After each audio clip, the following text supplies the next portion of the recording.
धीर्धैनं श्रवण पटे अतिवरा महावाक्य जनार्दन सच्चिदानंद त्वं शरणं व्रजेश यादवेन्द्रं दयादाता पुंडरीक्षा क्षीरसागर शयनं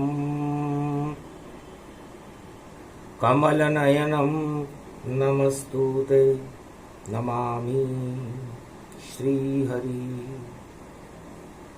धैर्य से जिसको धारण किया जाता है, कर्णपटुओं से जिनका पान किया जाता है,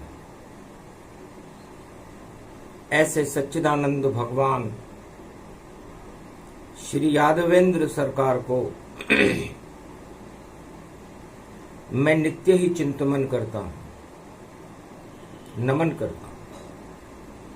जिनको नमन करने से मंगल आदि मंगल तो हो ही जाते हैं, साथ ही में बहुत बड़ा बल मिलता है मनुष्य।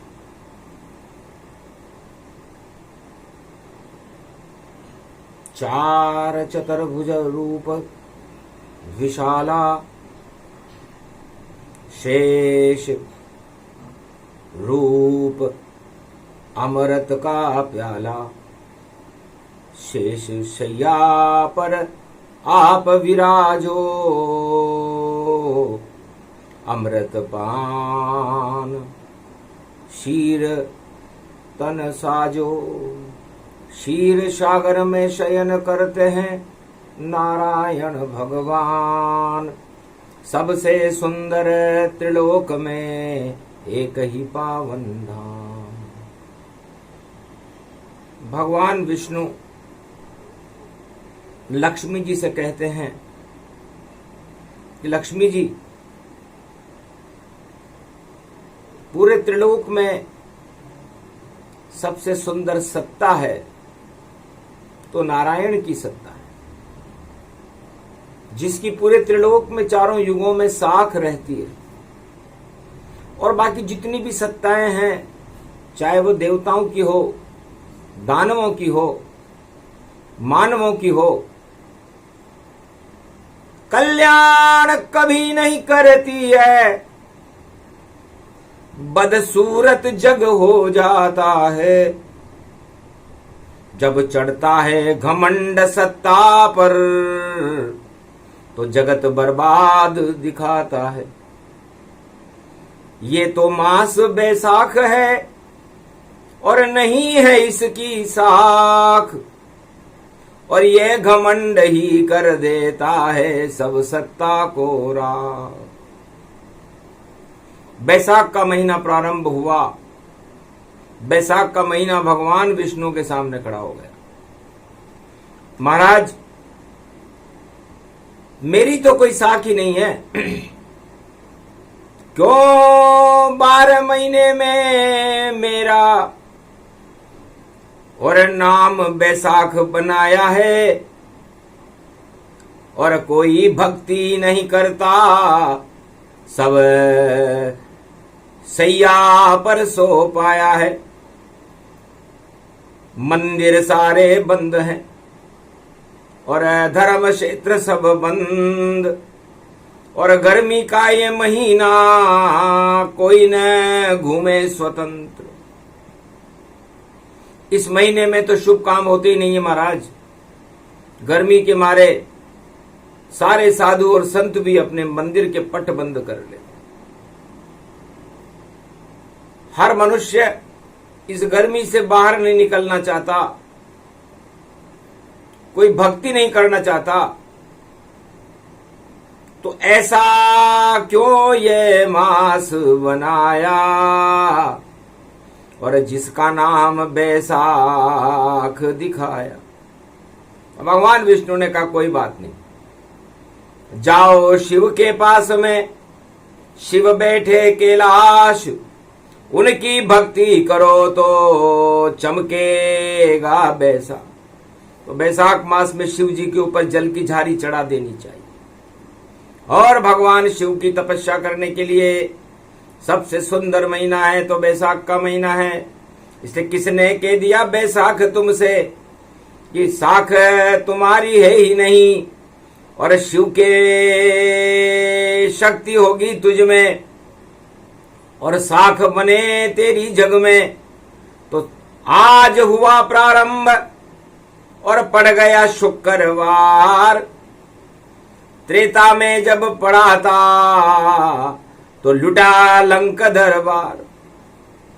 बैसाख से भगवान विष्णु ने कहा कि त्रेता युग में बैसाख का महीना लंका में पड़ा।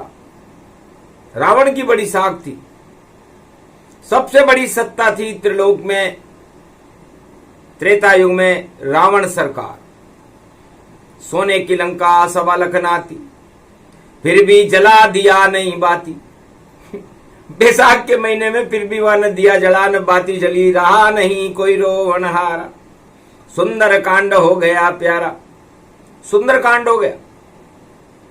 और ये बैसाख के महीने में हुआ। कथा सुनो महालक्ष्मी अब। और कौन है सुंदर कांड, कैसे सुंदर कांड होता है, बोले विष्णु भगवान। भगवान विष्णु ने कहा लो सुंदर कांड दिखाएं तुम्हें। लक्ष्मी जी आपसे ज्यादा सुंदर कोई है नहीं और आपने मेरा वर्ण किया तो आपकी कृपा से मैं भी विष्णु हो गया, लक्ष्मीपति हो गया।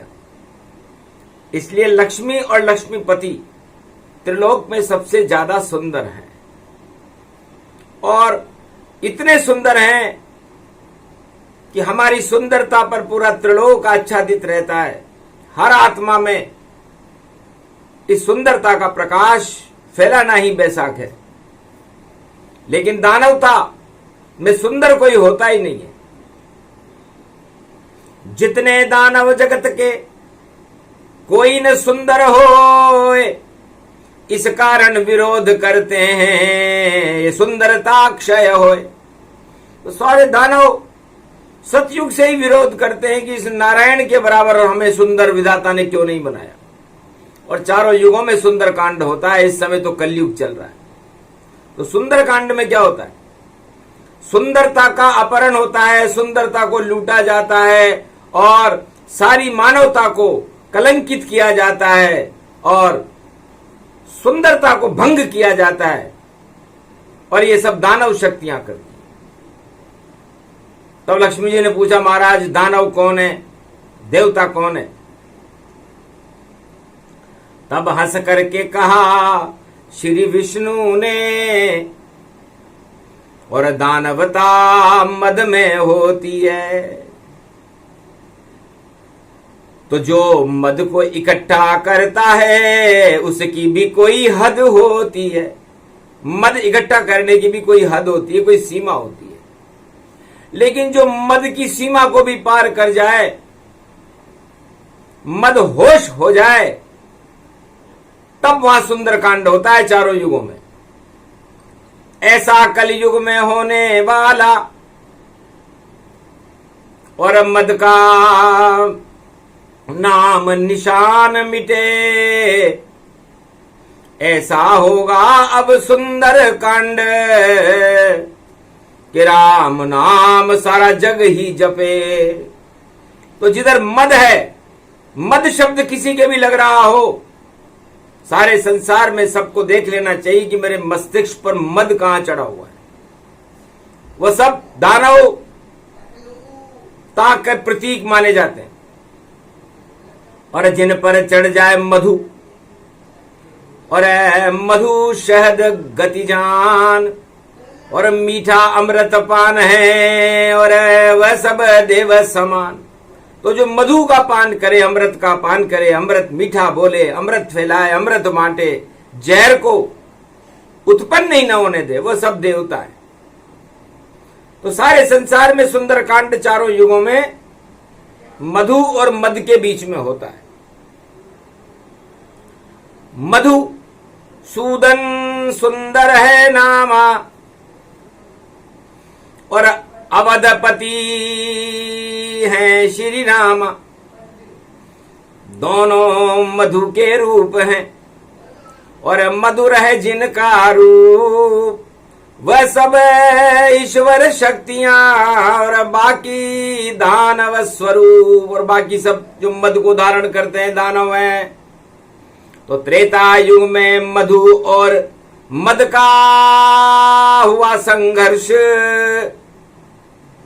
और मधु विजेता हो गए और मद का हो गया अंत। तो इसे सुंदर कांड कहते हैं।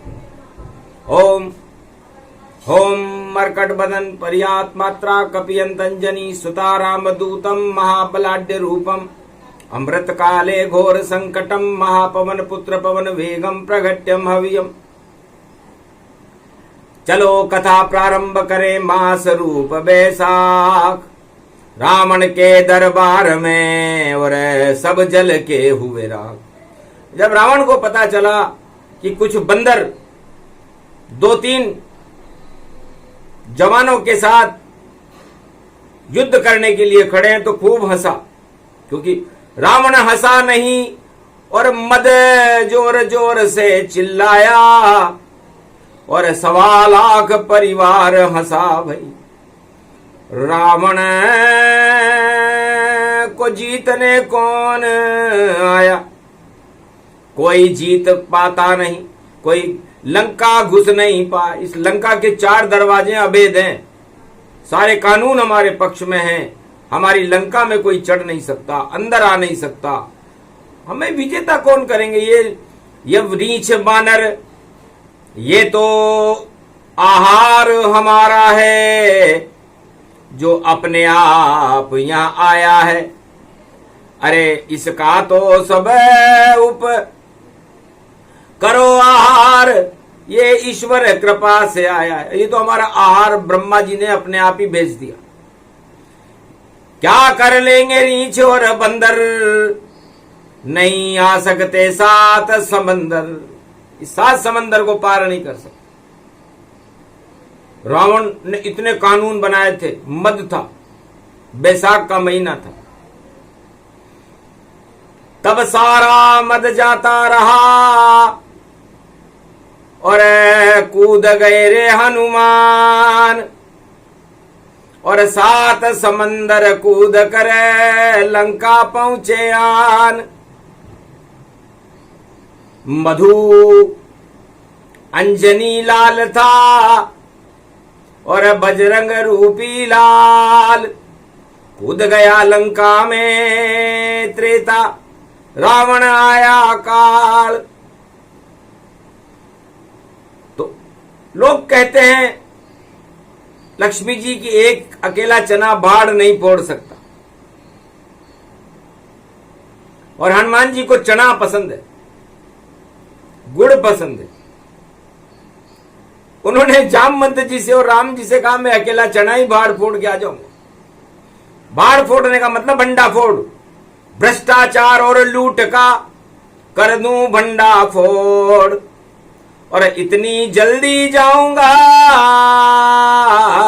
और वापस आऊं दौड़। एक पल में जाऊंगा और एक पल में आ जाऊंगा, बस इतना समय मेरे लिए काफी है। इतने में ही मद का भैया सब भंडा फोड़ हो जावेगा, और इस सोने की भ्रष्टाचार की लंका में हनुमान ही आग लगावेगा। एक अकेला काफी है, रामदूत हनुमान, राम उसके साथ हैं जो त्रिलोक के भगवान। तो मधु में इतनी ताकत थी। मधुबन के फल हनुमान जी खाते। सुंदर कांड हो गया भारी, साख गिरी रावण की सारी। बड़ा घमंडी रावण था और गुर्ज घमंड घुमाता था, और पूरे त्रिलोक में आतंकवाद को रावण ही फैलाता था।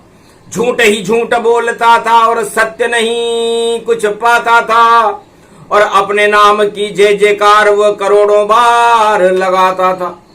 ऐसा मद का सांप था और दशानन जान, 10 मस्तिष्क में नहीं था काम कोई इंसान। मानवता का तो कोई काम उसके दिमाग में होता ही नहीं।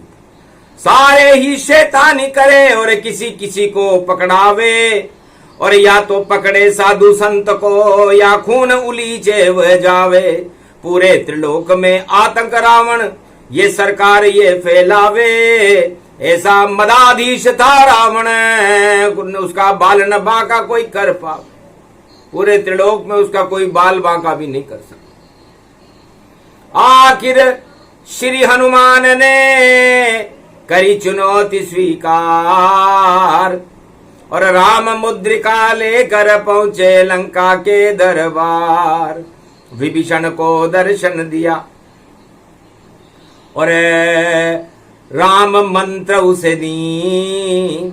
जपते रहो विभीषण लंका में और लंका राज नवी, ये लंका का राज तुम्हें मिल जाएगा।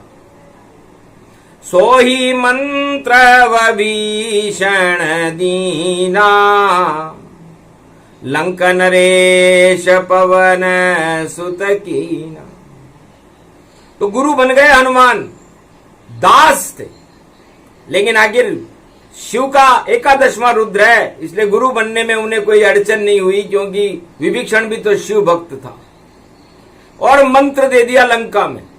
सोचो, मद की नगरी लंका थी और मंत्र विभीषण जपने लगा और सारी लंका में विभीषण का देखो तप वहां तपने लगा।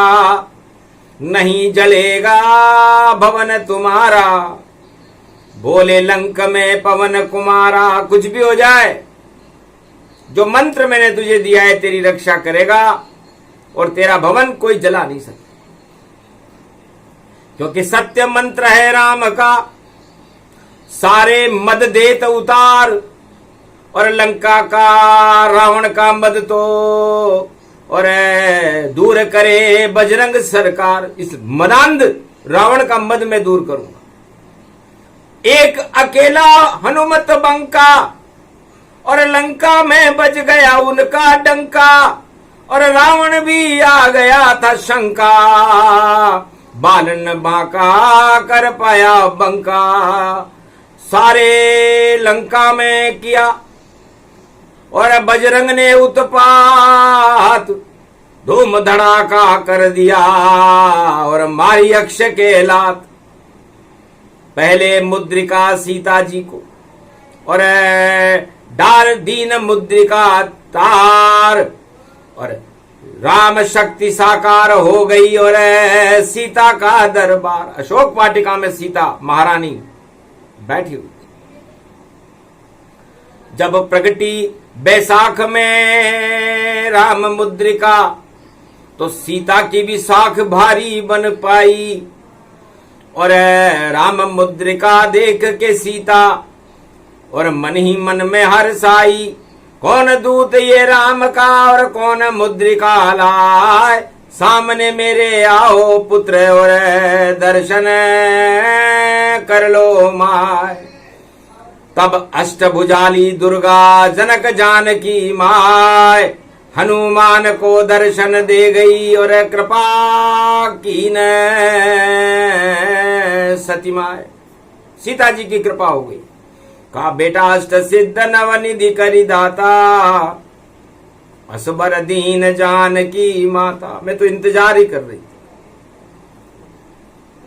कि राम का कोई कृपा पात्र है और मैं उस पर कृपा करूं। बैसाख के पहले दिन ही शुक्रवार को आप आ गए तो शुक्रवार दानवता नष्ट होगी और दानवता के माथे पर मद चढ़ा हुआ है कलयुग में और वो अपने आप को ही श्रेष्ठ घोषित कर रहा है। जिसके माथे पे चढ़ जाए मद फिर कभी न उतरने पाता है और जब हटता है मद उसका तो पता नहीं चल पाता है कहां गया वह मद का मटका और कहां अटक वह जाए और कहां लटक गया मद का मटका कोई बता नहीं पाए। तो कलयुग में भी मद का मटका और उसमें हो गया छेद। अरे बजरंग बली बतलाएंगे बैसाख में अब सब भेद। तो लंका में भी हो गया और सुरक्षा छेद, और लंका भेदी बजरंग ने और रावण को हुआ खेद। रावण ने सोचा कि ये कौन बंदर है जो हमारी लंका की सुरक्षा को चुनौती देता हुआ अंदर आया और उत्पात मचा, मेरे लड़के को मार दिया, सब कुछ कर दिया, मेरी सेना बेकार है, कानून मेरे बेकार और मेरी शक्ति बेकार है, और बैसाख में गिर गई साख। अरे बैसाख का महीना आते ही मेरी साख ही गिर गई। एक बंदर देत चुनौती मुझको और घबराई रावण सरकार।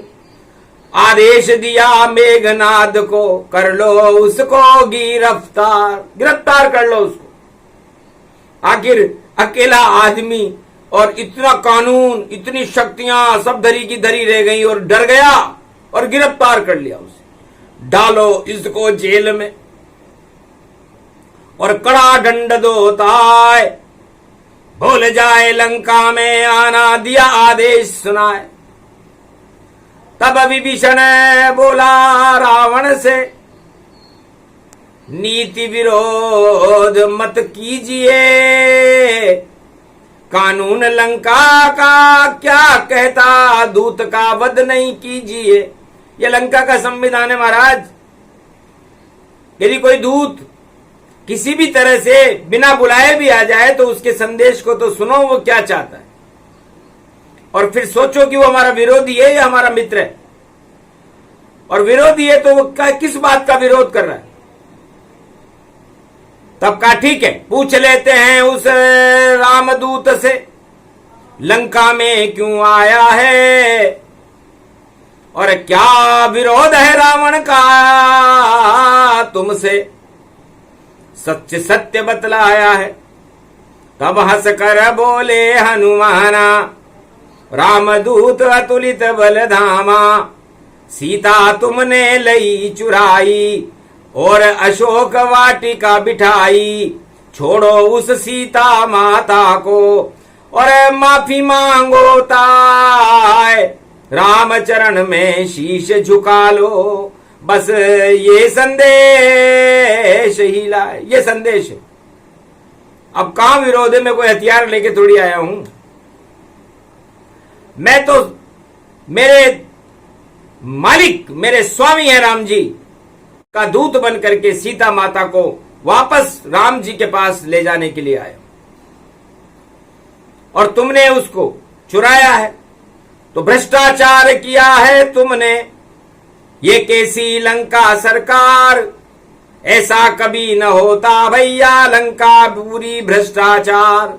1.25 लाख नाती और सारे योद्धा यहाँ पर खड़े हुए, घर लूटना ही था तुमको, सीता को तो क्यों नहीं युद्ध में अड़े हुए। आमने सामने युद्ध करते और जो भी जाता हार, फिर जो तुम कुछ भी करते तो नहीं होता भ्रष्टाचार। पर तुमने भिखारी बन करके और पंचवटी से सीता ली लूट, और अब तुम क्यों मुंह छुपा रहे हो, बोल रहे हो तुम क्यों झूठ। झूठ ही लेना, झूठ चबेना, झूठ ही लंका में क्या कहना, और झूठ की जय जयकार लगे ये मद में रावण तू मत रहना। तेरे मद को 1 सेकंड में और हनुमत दे तो हटाए, पर राम आज्ञा है नहीं इसलिए बंद करवाए। ये ब्रह्मपाश में तुमने बांधा, दूतों को ब्रह्मपाश चलाते हैं। अरे जो सुई से ही काम हो जाता वो तुमने तलवार से किया। चींटी को मारने के लिए हाथी बुलाया, तो लगता है हार हो गई रावण तेरी, और डूबेगा तेरा भ्रष्टाचार, और तेरे मद से मारी जावे सारी ये लंका सरकार। क्यों मद को तुम करो इकट्ठा, सारा मद ही ये बेकार। मेरी मानो चलो शरण में, वहां बैठी है राम सरकार। सीता को भी ले चलो, बांधो काचे धागे से हाथ, अपनी पत्नी मंदोदरी को लेकर के और रखाओ सिर पर हाथ। अगर ऐसा नहीं करोगे रावण, खा जाओगे मात। 2 दिन की तेरी लंका है, कोई रहे न तेरे साथ। ये तेरी 2 दिन की लंका है भैया, 2 दिन बाद नष्ट होगी, इसे कोई रोक नहीं सकता, क्योंकि भ्रष्टाचार की लंका है। और हनुमान जी इस भ्रष्टाचार में आग लगाने आ चुके हैं, और चारों युगों में भ्रष्टाचार में आग हनुमान जी लगाते हैं, चाहे कोई भी हो, विश्व में कहीं भी बैठा हो। लेकिन पवन पुत्र, पवन को कोई रोक सकता है क्या? चारों युगों में 49 करोड़ पवन को भारत से अमेरिका जाने में, अमेरिका से रूस और चीन और पूरे त्रिलोक में जाने में कोई भी नहीं रोक सकता। तो उस पवन का पुत्र है हनुमान, उसे कौन रोक सकता? तो पवन आ गई अपनी इच्छा से और लंका में यहां खड़ी हुई। तुम क्या बांधोगे पवन को, और पवन यहां पर अड़ी हुई। आज तलक कोई पवन को बांध सका नहीं कोई, मैं तो दूत हूं राम का, पवन सामने होए। सागर पर यदि कि सेतु बांधता है तो वो मेरा इष्ट देव राम है, जिनका मैं दास हूं। और पवन को तो कोई बांध भी नहीं सकता। रावण, तुम्हारे अंदर कितना भी अहंकार हो, कितनी भी तुम्हारी सेना हो, कितने भी तुम्हारे पास हथियार हो, मुझे बांध नहीं सकते। और ये चुनौती दे रहे हैं हम, और तुम यहां मजाक उड़ा रहे हो, 4-5 मंत्रियों के साथ बैठ करके हीड़ी कर रहे हो। तो जिस देश के सचिव राजा का मुंह देखकर सलाह देते हैं, उस राजा का पतन हो जाता है। इसलिए लंकापति रावण, तेरा पतन निश्चित है। ये मास आया बैसाख, साख तेरी हट जाएगी और हो जाए लंका राख। तब रावण को बड़ा गुस्सा आया कि तुम पाठ पढ़ाने आए मुझको, और मैं लंकापति रावण हूं, और कौन से गुरु तुम्हारे हैं? मेरे गुरु मैं शिव को लाया हूं। हंसने लगे तब हनुमान जी, और मैं ही शिव का रूप, और तेरे गुरु भी मैं ही हूं, और मेरा 11 है रूप। ये मेरा 11वां रुद्र है। अच्छी तरह पढ़ाऊंगा पाठ, और उड़ा दूंगा मैं राम के ठाठ। और लंका तो होने वाली है 2 दिन में ही बंदर बाट। सुंदर कांड होएगा भारी, और लंका जर्जर जल जाए सारी। और रावण तेरी गति बिगड़ गई, और मति बिगड़ गई रावण तेरी। तो रावण तेरी गति भी बिगड़, तेरी मति भी बिगड़ गई। और राम का दूत इस लंका को भी सुंदर करना चाहता। सारे त्रिलोक को सुंदर करना ही राम जी का धर्म है। और जब रामा अवतार होता है या कृष्णा अवतार होता है, तो वो राजा नहीं बनते दोनों। राजा तो सारी दानव जातियां बनती हैं। हिरण्यकश्यप राजा बना, रावण सरकार राजा बना, दुर्योधन सरकार, धृतराज सरकार राजा बना। तो बड़े बड़े राजाओं का पता नहीं है आज तक। तो वो राम राज्य नहीं लाते, वो अपना राज्य लाते हैं। सत्य का राज्य तो राम और कृष्ण ही लेकर के आते हैं। बाकी सारे राजा अपना राज और अपनी नीति लाते हैं। तो अपना राज अपनी नीति चले नहीं बैसाख, और जो भी ऐसा करेगा हो जाएगा राख। तो कलयुग केवल नाम आधारा, और सुमर सुमर नर उतरई पारा। और कलयुग में तो कोई न राजा रहेगी न प्रजा, वहां तो भगवान का नाम रहेगा। जो दुख में हो भगवान का नाम जप ले। रामचरितमानस कह रही है, तुलसी कह रही। और मैं कलयुग की दृष्टि को भी देख रहा हूं, क्योंकि तेरी लंका होगी काली, काला सारा कलयुग होगा। घर घर में माया मोह चले, और सबके माथे पर मद होगा। तो जिसके माथे मद चढ़ जावे, राम नजर नहीं आते हैं। और जहां जहां मद फैल जाए, तो भ्रष्टाचार हो जाते हैं। कलयुग में ये ज्यादा फैले, इसे राम हटाने आते हैं। और पहले आता है हनुमान, भ्रष्टाचार के आग लगाने आते हैं। तो आ गए कलयुग में भी हनुमान, और पाप लंक जल जावेगी। जितने मद सारे जगत में है उन सब में आग लगावेगी। अरे हस्त नक्षत्र में आई हनुमान जयंती, और सारे मद को हटावेगी। और मधु अमृत फैले जग में, और राम प्रकट कर लावेगी। तो कलयुग में भी रावण कल की अवतार होगा। तेरी लंका काली होगी, कलयुग तो पूरा ही काला हो चुका, उसको हटाने भी कल की अवतार है। और मैं भी आऊंगा, क्योंकि चारों युग प्रताप हमारा चारों युग में प्रताप रहता है। रावण, तुम्हारा प्रताप केवल त्रेता में है, और हमारा प्रताप चारों युग में। यह हमें शक्ति मिली हुई है। इसे चारों युग प्रताप तुम्हारा है, प्रसिद्ध जगत उजियारा। इसलिए अंधेरे में उजाला करने हम ही आते हैं। और भ्रष्टाचार एक अंधकार है, और उसमें उजाला करने के लिए कलयुग में हनुमान जी आ चुके हैं। पाप की लंकाएं जलने वाली है, इसलिए रावण सतर्क रहो, सावधान रहो, और चलो हमारे साथ, और शीश झुका लो राम चरण में, तो बन जाएगी बात। हड़ हड़ हंसा ये पाठ राम को पढ़ाओ वानर, लंका में ये अध्याय नहीं, यहां तो रावण की ही बात चले। जो रावण कहे वह सब ही सही, तो झूठ सत्य यहां नहीं चलता है, यहां चले रावण की बात। जो बात न माने रावण की वो खाता है लंका में लात। लगता है मेरा भाई विभीषण और खाएगा मेरी लात, तब जाकर के बनेगी रावण जी की बात। तो बैसाख में उसने पहले ही कह दिया कि मेरा भाई केवल मेरा विरोध करता है, यहां पर तुम्हें बचाने के लिए दलीलें दे रहा है जैसे तुम्हारा वकील हो। तब कहा सत्य कहते हो रावण, और सत्य विभीषण जानो तुम, और लंका जलेगी थोड़ी देर में, पर विभीषण भवन न जल पावे। अपनी आंख से देखना रावण कि राम कृपा विभीषण पावे। जब लात मारोगे रावण को तो राम शरण में ये जावे, और राम शरण से लंकापति और लंका का राज चलावेगा। तेरा तो राज ये डूबेगा और लंका नष्ट हो जावेगा। 1.25 लाख का पता न चले और करी इकट्ठी भीड़, इसी भीड़ में भैया रावण हो जाए बिगड़े तेरी तकदीर। तब का बहुत हो गया, गिरफ्तार करो इसको और पूंछ में आग लगा डालो।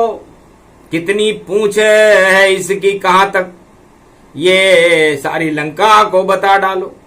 रावण ने कहा तेरी बानर कितनी पूंछ है, हमें पता लग जाएगा, अभी जलाते हैं।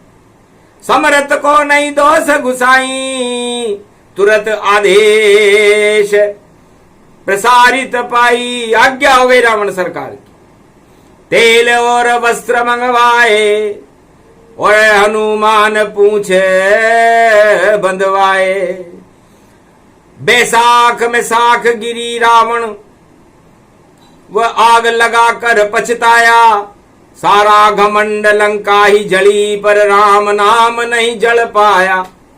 तो ऐसे जलता भ्रष्टाचार जैसे लंका झरझार, और कलयुग में भी चलेगी सब लंका सरकार। जितने जग में लंकपति और अपना मद रहे उछाल।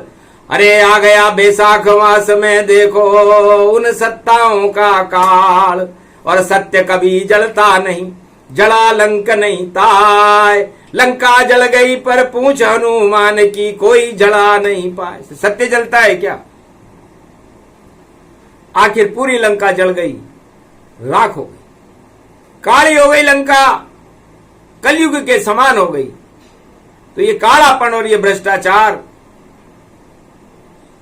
काला कर देता है आदमी के चेहरे पर, और तेज स्वयं घट जाता है कालापन जब आता भैया, तो शर्म से सिर झुक जाता है। तो क्यों झुकाते हो शीश अपना, और शर्म करो रे सरकार, राम नाम की जय जय बोलो, राम बड़ा दरबार। तो राम विजेता सत्य है और सत्य राम ही होए।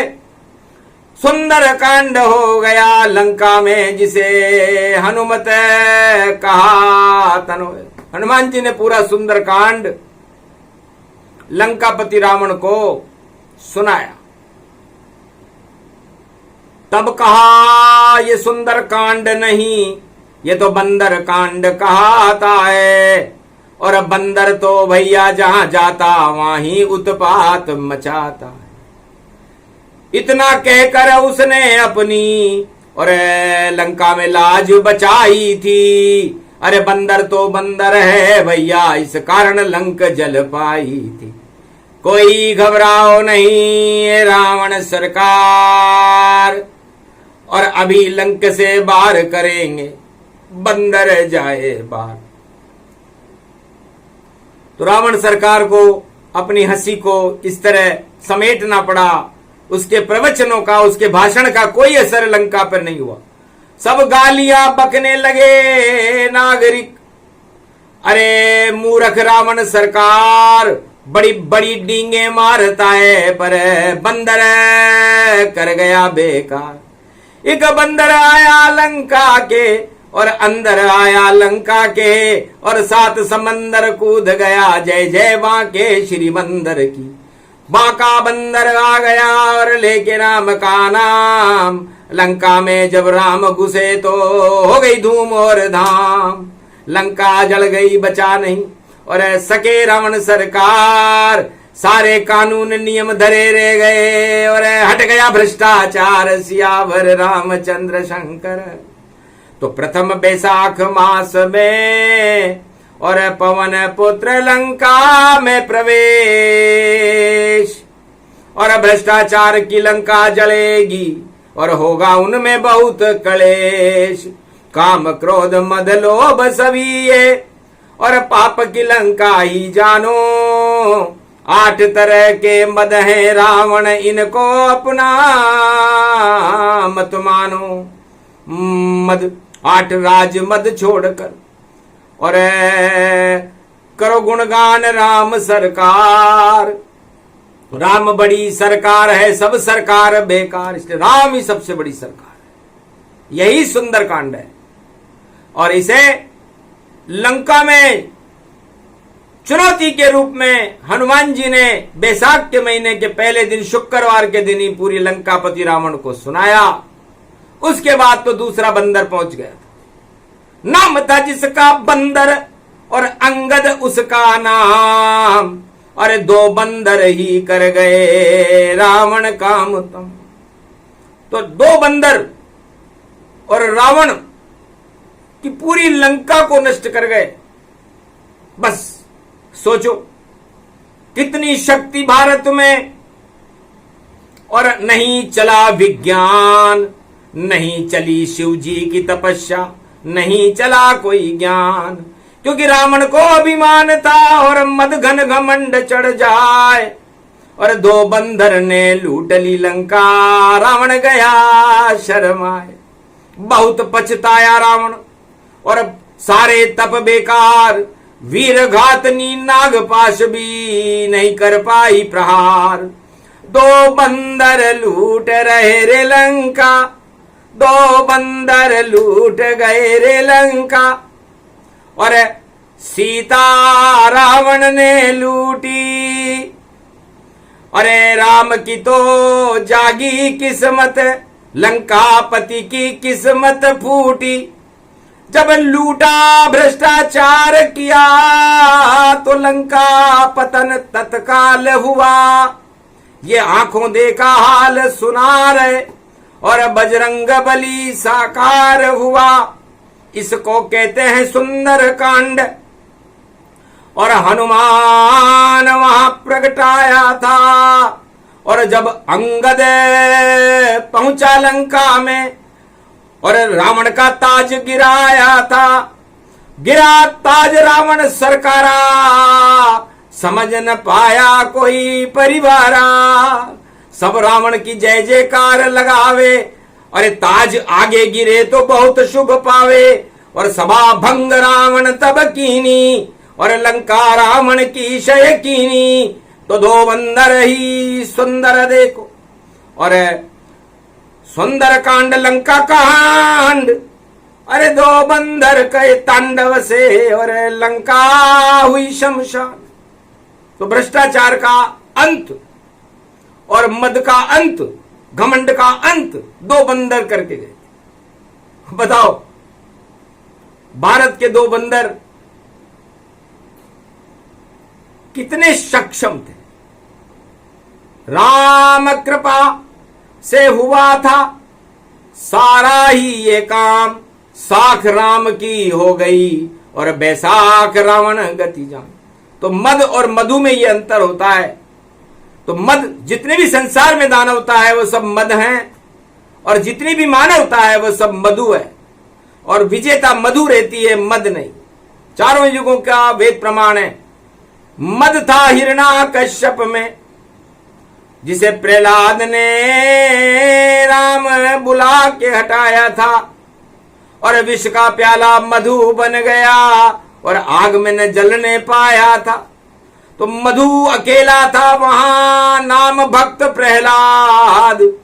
हिरण्याकश की लंका जल गई, गिर गया उसका ताज। और त्रेता युग में मद पूरी रावण सरकार, और एक ही बंदर हनुमान ने और लंका कर दी बंटाढार। और फिर द्वापर युग में भैया धृतराष्ट्र की थी सरकार, एक कृष्ण का चला सुदर्शन, कौरव सेना बेकार। और ये तो कलयुग जानिए, और अरबों यहां घमंड, एक भी नहीं बच पाएगा। आ गया कल की ब्रह्मांड, कल की भगवान आ चुके, हनुमान जी आ चुके, अंतिम चरण में चल रही है कल की। सारे कलंक हटाने के लिए भारत में कलयुग में शक्तियां प्रकट हो चुकी हैं। धीरे धीरे पंचर कर दे और सारे मद हट जावेंगे। राम नाम का जयकारा हो और सुंदर कांड बनावेंगे। सुंदर कांड होएगा भारी, घर घर इसे सुनाएंगे। ऐसे कल की अवतार आ गए, सुंदर भारत बनाएंगे। तो भारत में अब होएगा घर घर सुंदर कांड, कोई रोक नहीं सके कलयुग में, बोले रहे हनुमान। तो हनुमान ही अतुलित बल है, अतुलित बल के धाम।